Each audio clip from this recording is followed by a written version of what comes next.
Hello and welcome to another Seeds of Flourishing video. So as I mentioned in a previous episode, going forward the Seeds of Flourishing are going to have some sort of framework to them. So for days when I'm not doing Magic the Gathering videos, I'm going to be putting out a Seeds of Flourishing video. At least that's the plan for the moment. So for Seeds of Flourishing videos, that will be Wednesday, Thursday, Saturday, Sunday. Wednesday, the videos that I put out on that day, or a video I put out on that day, will be based around flourishing through relaxation. Thursdays will be more about flourishing through experience, right? Maybe places to visit or nature based, those sort of things. Saturday is more about flourishing through music, and Sunday is more about flourishing through literature.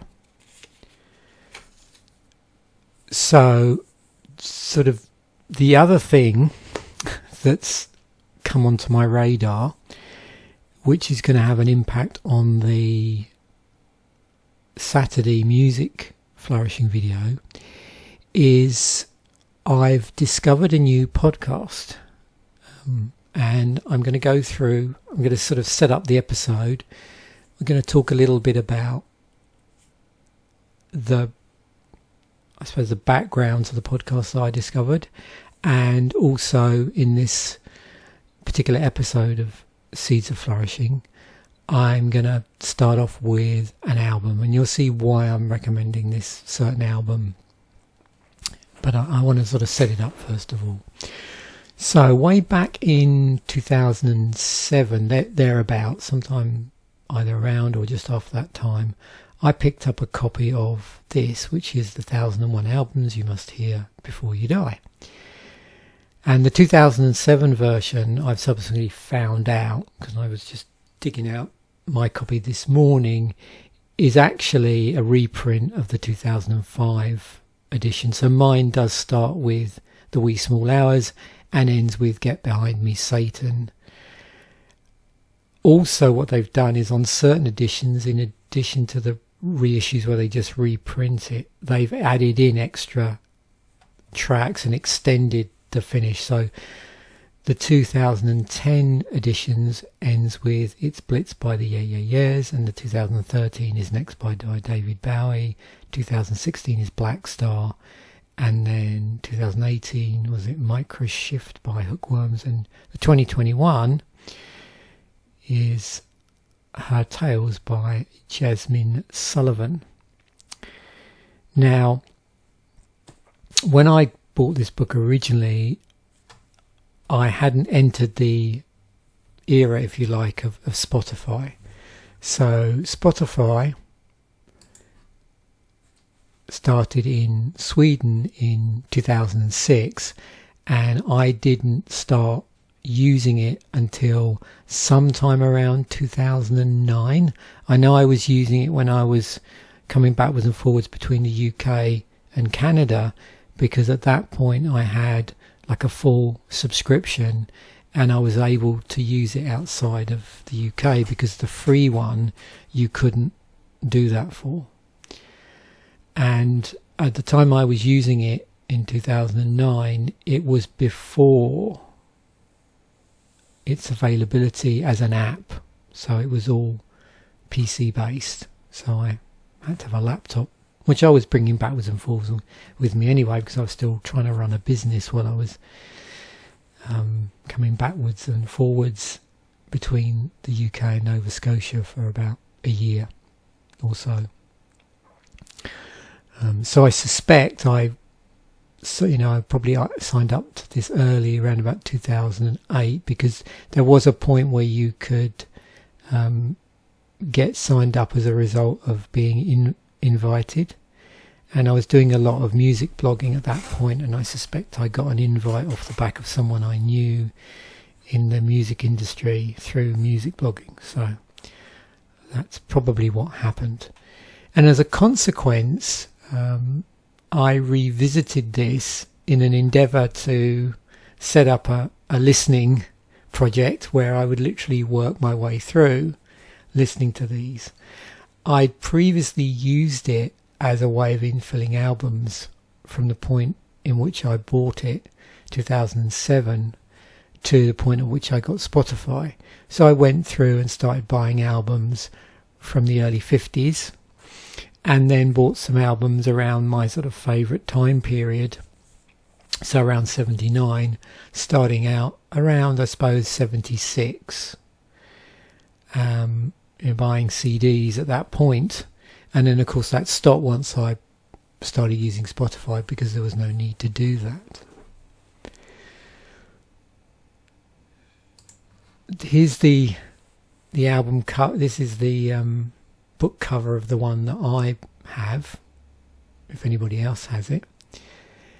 And so fast forward to about a week ago, after over the years many failed attempts at trying to do a listening project where I work my way through this book, I discovered this podcast. It's the 1001 Album Club. It's actually been going since 2018, and they're actually up to number 480. Now, I emailed them this morning. I haven't heard back yet, and I don't expect to hear back for a while, to find out which particular version of the book they're using, just out of curiosity.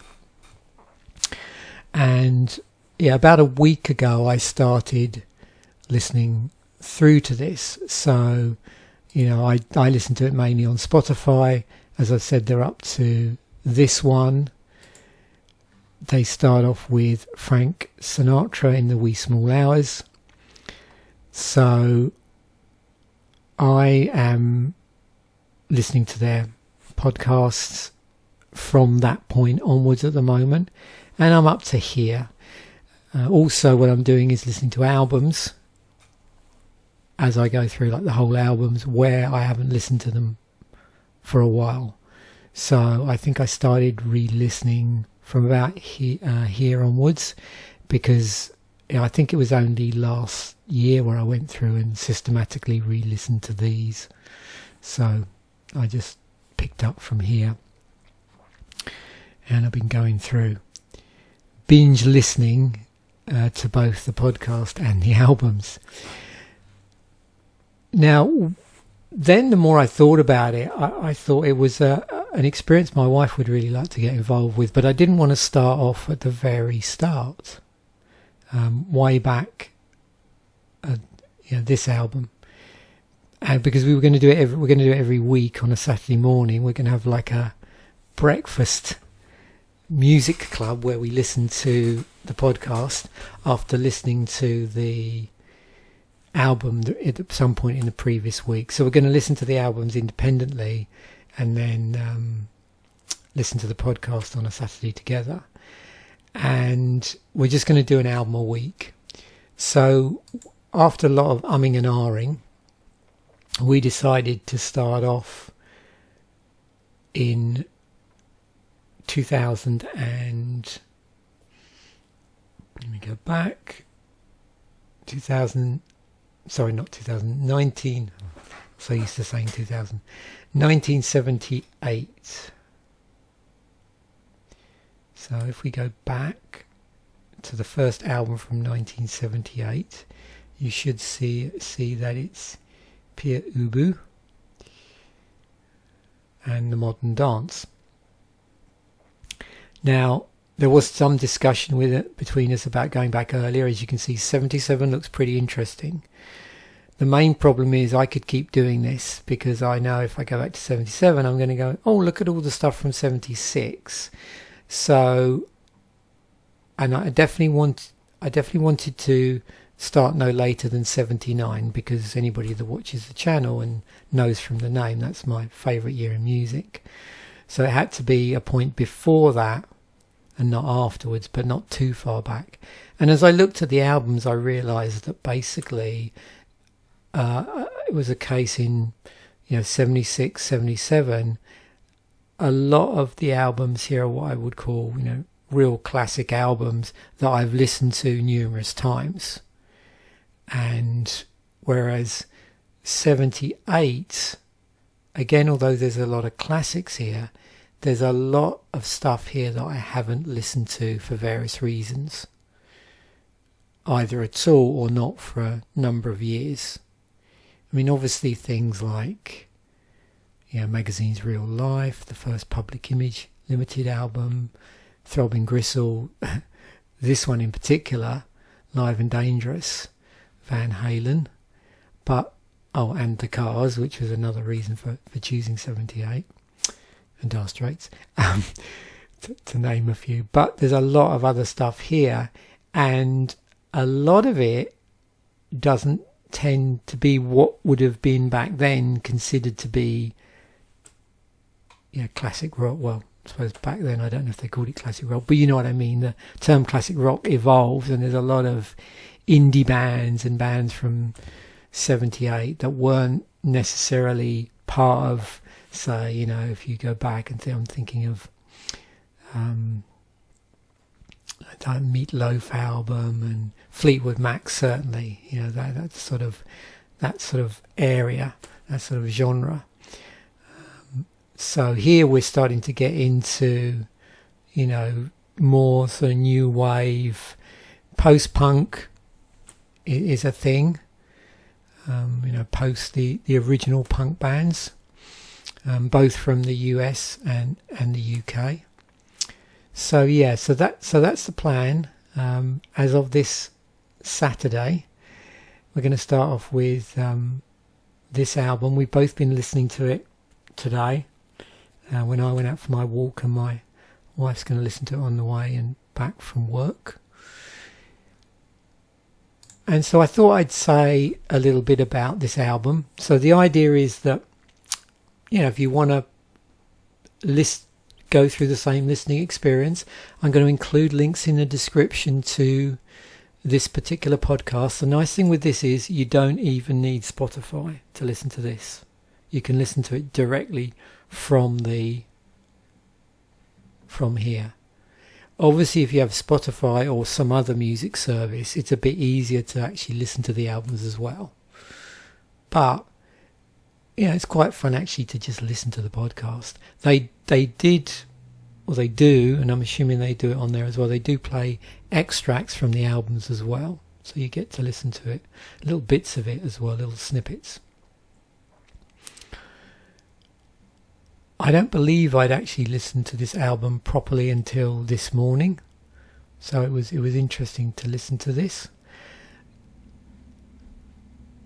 Released in January 78, so on Wikipedia, the genre buckets as I call them, that they put them into are art punk, post-punk, experimental rock. A couple of singles off of this.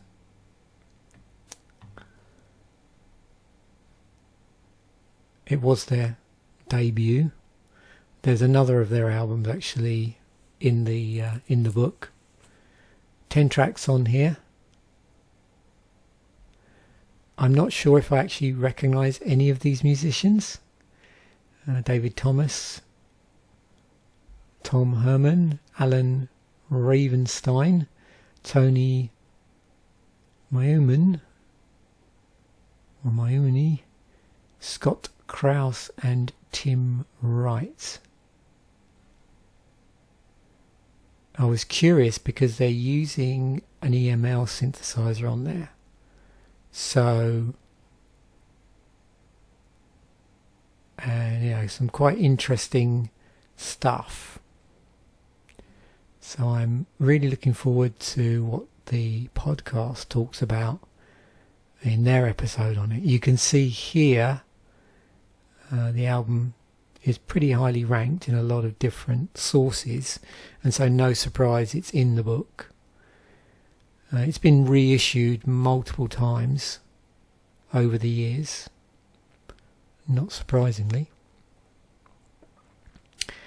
And so also what I'm going to do is, I'm going to include, I've created this playlist in Spotify. And in it, what I'll do is, starting with this album, I'll have the album, and then I'll have the podcast episode by the people that do this podcast. 1001 Album Club, and I'll also include the link to their website as well, so you can check it out because they list it all in here. So yeah, so I'll have the album and the episode, and they'll be on a Spotify playlist, which I'll include a link to in the description. The description of this video, and I'll just keep adding to it over time. Now, obviously, if it gets very, very large, which obviously it will do at some point, I may move stuff off the bottom of it, but my plan is not to do that. So it'll be album tracks followed by the episode and then the next album and so on ad infinitum. There's actually no chance of us catching up to the podcast where it currently is, because as I've been looking through this, they're up to Penthouse and Pavement, which is 1981, but it looks like they're putting out episodes like maybe as much as 3 a week possibly now, so might even be even more.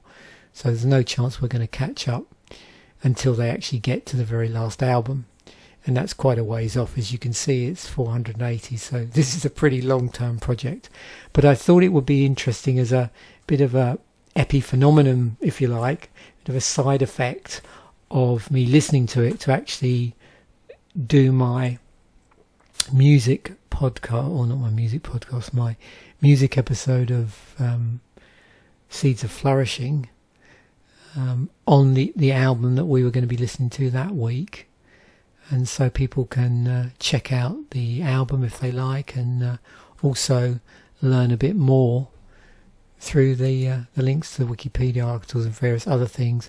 I'll also include some links to things like Album of the Year and Best Ever Albums, so you can get an idea of how the album fits into the grand scheme of things in terms of their other albums as well, in terms of the how the critics sort of view the albums. So I think I'll stop there.